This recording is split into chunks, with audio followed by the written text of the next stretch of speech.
Now let's create the server at Cloudways. Go to cloudways.com, register if you haven't already, and click Add New Server. You will need to name your server and your first application. Next, select the server provider. You can choose from DigitalOcean, Vultr, Linode, AWS, or Google Cloud.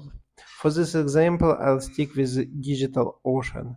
Now you need to choose the server size. For a simple setup, 2 to 4 GB of RAM is usually sufficient. For more complex setups, you need more resources. One of the reasons I like Cloudways is that it's easy to scale up as a server in the future if needed. For now, I'll choose 2 GB of RAM, select the preferred server location, and click Launch Now. That's it, server installed. Let's check what we can do with it.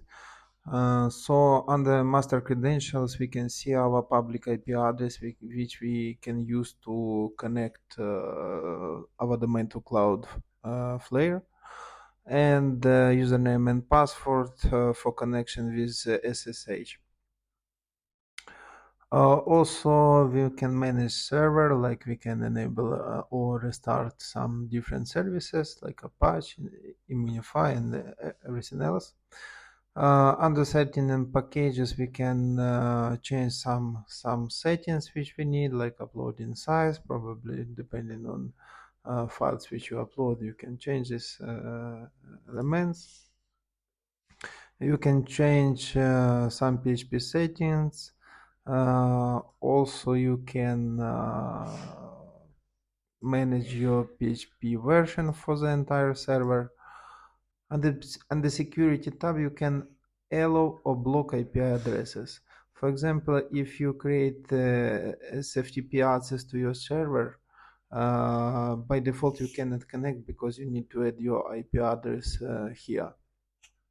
Under vertical scaling, you can choose server parameters which you want to use. For example, if your server is too slow, there will be a recommendation to scale up.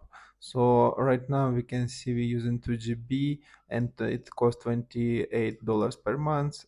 And if I scale to 4 GB, it will use $54 per month.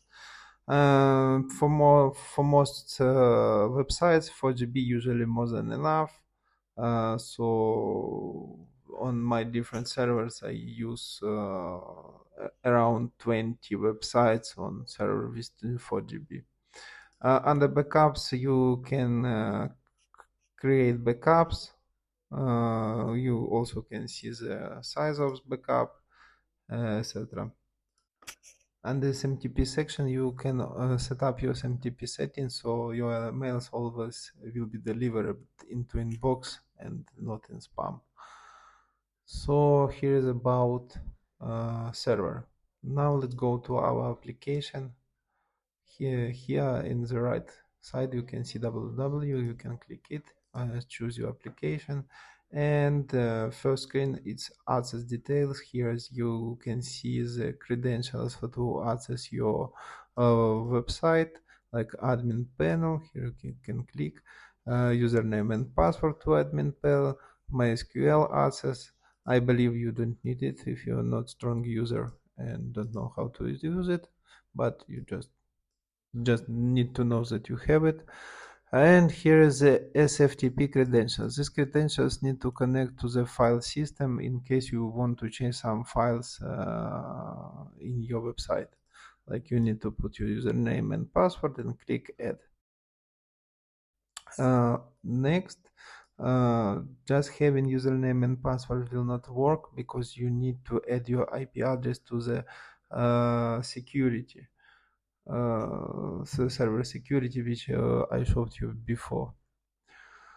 So staging management, you can create another application and it will be connected like a staging for your live website.